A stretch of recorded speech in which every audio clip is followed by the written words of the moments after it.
Police ও র্যাবের তত্ত্বাবধানে থাকা হেলিকপ্টারে সরকারের কোনো পদস্থ কেউ না হওয়া সত্ত্বেও হাসনাত সার্জিস কিভাবে ব্যবহার করে? সূত্রগুলো বলছে, সরকার উপর মহলের ফোন পেয়ে তারা হেলিকপ্টার দিতে বাধ্য হয়েছেন। দর্শক, এনসিপি নেতাদের বিরুদ্ধে সরকারি সুবিধা ব্যবহার করার অভিযোগ এই প্রথম নয়।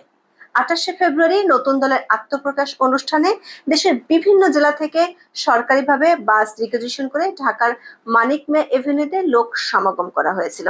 তখন ঢাকার বাইরে থেকে লোক সমাগমের দায়িত্ব ছিল বৈষম্য বিরোধী ছাত্র আন্দোলন এবং জাতীয় নাগরিক কমিটির। এই লোক আনতে গিয়ে তারা সরকারি ও বেসরকারি পরিবহন বিনা ভাড়ায় ব্যবহার করেছে। যেমন পিরোজপুরের জেলা প্রশাসক, বৈষম্য বিরোধী ছাত্র আন্দোলন এবং জাতীয় নাগরিক কমিটির 2 জন প্রতিনিধির অনুকূলে 8টি সরকারি গাড়ি বরাদ্দ দেওয়া হয়। সূত্রগুলো বলছে, 1988 সালের